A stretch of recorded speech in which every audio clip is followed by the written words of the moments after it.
नाशिक जिल्हा हा अशोक खरातमुळे चांगला चर्चेत आला। अशोक खरातनं जादूटोणा, वशीकरण आणि अंधश्रद्धेचा गैरफायदा घेत अनेक महिलांची फसवणूक केली। पोलिसांच्या माहितीनुसार खरात महिलांना गुंगीचं औषध देऊन किंवा संमोहित करून त्यांच्यावर अत्याचार करायचा। पीडित महिलांना भीती घालण्यासाठी तो केबिनमध्ये जिवंत सापही दाखवायचा। जर पूजा केली नाही तर जादूटोणा करून सर्वनाश करेन अशी धमकी तो द्यायचा। त्याच्यावर 12 पेक्षाही जास्त गुन्हे दाखल आहेत। हे प्रकरण ताजं असतानाच आता नाशिकच्या मालेगावमधून जादूटोण्याचा प्रकार समोर आला। या प्रकरणी पोलिसांनी 9 संशयितांना अटक केली आहे। यात एका महिलेचाही समावेश आहे। मालेगाव तालुक्यातील मुंगसे येथील इला फार्मवर रात्रीच्या सुमारास अघोरी जादूटोण्याचा प्रकार होत असल्याची गुप्त माहिती मालेगाव तालुका पोलिसांना मिळाली। पोलिसांनी वरिष्ठ पोलीस अधिकाऱ्यांच्या मार्गदर्शनाने छापा टाकला।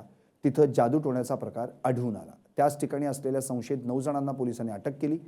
पोलिसांची चाहूल लागताच एक जण मात्र तिथून फरार झाला। घटनास्थळी लिंबू, हिरवं कापड, हळदी कुंकू, लाल काळ्या धाग्यात ओवून ठेवलेले लिंबू, काळे मूग, ऊद, राई इत्यादी पूजेचं साहित्य मिळून आलं।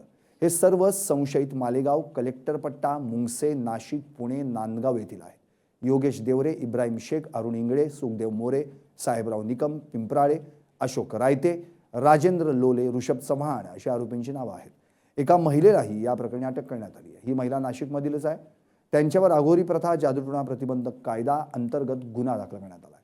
सर्व संशयित आरोपींना आज मालेगाव कोर्टात हजर केलं असता त्यांना रविवारपर्यंत पोलीस कोठडी देण्यात आली आहे। सर काय सांगाल आपल्या पोलीस स्टेशनच्या हद्दीत जादूटोणाचा प्रकार आला आणि मोठी गॅंग पकडली गेली, नेमकं काय आहे प्रकार, काय सांगाल? प्रकार असा आहे की आम्हाला काल रात्री 11च्या दरम्यान माहिती मिळाली आमच्या कुटुंबी बातमीदारामार्फत की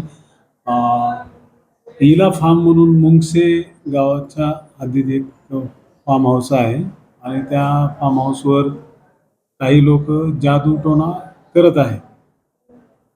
वेगवेगळे लिंबू वगैरे वापरून, लिंबू कपडे वगैरे वापरून जादूटोणा करत आहेत। त्या अनुषंगाने आम्ही आमच्या टीमसह रवाना झालो असता तिथे आम्हाला 8 ते 9 लोक जादूटोणा करत असलेले दिसून आले। त्या ठिकाणी त्यांनी लिंबू, वेगवेगळ्या रंगाचे कपडे, मोहरी, काळी मोहरी किंवा इतर साहित्य जादूटोणा, तांब्या म्हणजे कॉपरचा भांडी अशा प्रकारचे मांडून ते बसलेले होते। त्या पद्धतीने आम्हाला मिळाल्यानंतर आम्ही त्यांच्या परत कारवाई केली। त्यांना त्या अनुषंगाने, गुन्ह्याच्या अनुषंगाने ताब्यात घेऊन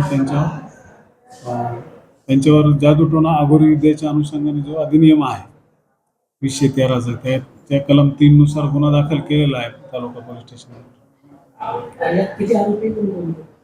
त्याच्यात एकूण 9 आरोपी आहेत। त्यामध्ये मालेगावचे 7 आरोपी आहेत आणि 2 आरोपी बाहेरचे आहेत।